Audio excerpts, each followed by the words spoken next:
Good morning, my beautiful friends. This is your wake up call with Maui Paul. I am Maui Paul. We are here today to say some nice things about ourselves. And I want to say thank you guys so much for being here. I hope that everybody, all of my Floridian friends, are doing well.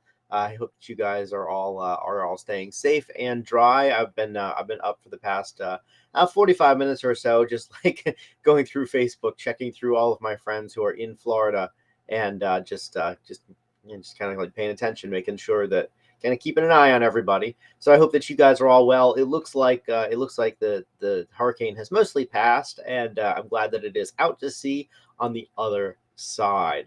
So, anyways, thank you guys so much for being here. Good morning. Good morning. Good morning to let's see here. Good morning, Dan, coming in from Buford. Good morning, Lauren from Cumming. Good morning, Shauna from up by Big Canoe. Good morning, John L. Coming in at 6 a.m. You early bird, you. Good morning, Tony from Florida. I'm glad that you fared well and everybody is doing all right in your area. Good morning, Jan, probably from your nest over at Paradise. Wonderful to see everybody here today. Good morning, Teresa. Wonderful to see you too. Thanks for popping in. And everybody else who's watching and has not yet dropped a comment, I just want to say good morning to you. I hope that you're safe. I hope that your loved ones are safe. Let's get on to the wake-up call. So anyway, we're going to do what we do every morning at 9 a.m. on Monday through Friday. I'm going to pull a card off the top of my deck. I'm going to ask you if you are the affirmation on the card, and we're going to respond out loud together. I am that affirmation. As we do that, we're going to be building into our own lives and switching up our own experiences and giving ourselves the tools that we need to live another day. So let's have some fun. Let's pull a card off the top of the deck and say that today I am driven. I am driven. My core values motivate and inspire me. So I am driven. My core values motivate and inspire me. Are you driven? You are driven. Your core values motivate and inspire you. I'm going to write that down in the comments. I encourage you to do the same thing. As I affirm that today I am driven and that my core values motivate and inspire me. Jan's already beaten me to it. Dan's already beaten me to it, and now I am joining the list of people who has taken that thought and put it down into words. There is something special about writing things down. It's a magical quality of really just putting it out there into the world in a more real way. See, when we think a thought, that's one level of belief, and when we actually say that thought, that's another level of belief. When we write that thought down, it allows us to have that level of belief even long after we've written it down. So we can go back to our own writings and realize and remember that at one point we believed it. Good morning, Tony. I hope that you weathered the storm okay down there in Florida. You are driven. We are all driven. Our core values motivate and inspire us. When I am doing something, any kind of a project, and I stop, and for whatever reason I stop, the project stalls, it has always because there is some part of it that is misaligned with my core values. There's always some part of it that's just not lighting it up for me. Because if it was, then I would keep on doing it. In fact, when I think about the things that I've the projects that I've done that have been very successful, those projects, they have inspired in me a level of work that borders on obsession. In fact, when I look at the people who've really accomplished big things in this world, it's the same. There is something in there, the way that they approach it borders on obsession. I chat with the owner of this resort on a pretty regular basis, and one of the things that we talk about regularly is the fact that you couldn't pay anybody to do the work that he does. There's just no salary that would entice somebody to actually do that work. It is too much. Has to be because of a labor of love. It has to be because he wants to do it. And I was for many years I was a member of an entrepreneurs group out in Austin, Texas, And one of the things that we used to say is that an entrepreneur is somebody who is willing to work 80 hours a week so that they don't have to work 40 hours a week. And it was quite true, because that's kind of what it takes. And but of course, what it takes to make your dream happen is way more than what it takes to just build into somebody else's. And so I am driven, and you are driven as well. And my core values are what motivates and inspires me. And yours inspire you as well. I love how Janet wrote down her personal core values. I'd like to know what yours are. But she says hers are light, love, balance, growing, healing, and breathing in the moment, surfing the waves of life, and playing. Some wonderful values to have. I value excellence. I value dedication. I value let's see here. Yeah, I mean, primarily excellence and dedication are two of the things that I really value. I think that if it's worth doing, it's worth doing well, and that if it's worth doing, it's worth sticking with. And these are core values for me.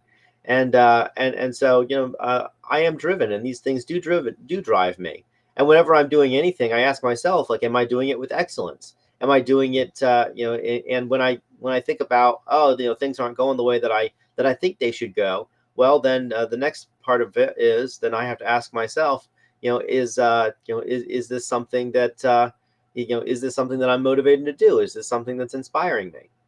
The things that work become addictive. So whatever it is that we're doing, if it works, it starts to become, it starts to gain addictive, some really addictive attributes. Because when things are going well, we want to do more of whatever is going well. There's a powerful passage in thanks for the book recommendation, Dan. I am a reader in search of excellence. I'm gonna write that down and read those books. But a book that I read that was very powerful is called The Power of Habit. And one of the things, or one of the main points in that book, is that we do things because they provide us with some kind of a benefit. Whether it's a habit that's good for us or a habit that's not good for us, there's always some benefit that we get out of the habit. Even people who are addicted to drugs that are killing them, there's still something about that experience that is beneficial for them. Some part of it that they like more than not being on drugs. And so when I looked at my own habits, I realized that even the habits that I didn't like about myself, even what I would consider to be bad habits, were habits that were in one way or another providing me with a benefit. And so I am, I am driven, and the things that drive me, provide me with some kind of a benefit. And so, oh, nice, Tony. She says she values wonderful souls, motivation, music, emotion, truth, and fairness. How beautiful that stuff is. I totally get down with that, and that's one reason why we all get along. I tend to hang around with people who are values driven, or people who have at least thought about what their values are, because if we are acting in accordance to with what our values are, then it's it's a fundamentally different kind of a life than acting in accordance to whatever the changing whatever the changing reality is. If we are acting or reacting to whatever happens to be in our present moment, then of course that's not a values driven life, that's a reactive life. And that reactive life often leads us to make really poor decisions, because we are reacting instead of responding. Because instead of acting based on who we are, we're acting based upon what is, and what is always changes. And the reality that is around us is consistently changing. And so the fact is that if we're reacting to something that was, then we're not really giving it a sufficient thoughtfulness to act in accordance with with who we are. Dan says driven is great, but we need to stop and reflect sometimes. Steve Jobs learned that too late. Yeah, that is a fact, Dan. And I mean, Steve Jobs is a fascinating character. So many biographies have been written about him, and yeah, I mean, he was like just driven to the point of it killed him. And so it's like and demanding to the point of neurosis. And and the fact is that it hurt the teams of the people that trusted him as much as it helped them. it would have been wonderful if he could just let off just for long enough to really stop and appreciate the people who built Apple to being what it is. But the fact is that people don't fire their CEO for no reason. There's there's another case very similar to Steve Jobs in the classical music world, where I do not remember the composer's name, or not the composer, the conductor's name, but there was this one particular conductor who was just so intense that the orchestra just said, listen, we love you and we really appreciate you as a person, but you're not going to conduct us anymore. And if you show up to be our conductor one more time, you will find that there will be no orchestra to conduct. We all quit. And so in that way, they found themselves a new conductor. But yeah. So anyways, let's see here. Yeah, and his family as well, Dan. It's so true. There's so many. We have to understand that that the core values that we have, as they motivate and inspire us, we need to make sure that they don't alienate the people who are around us, who love us the most.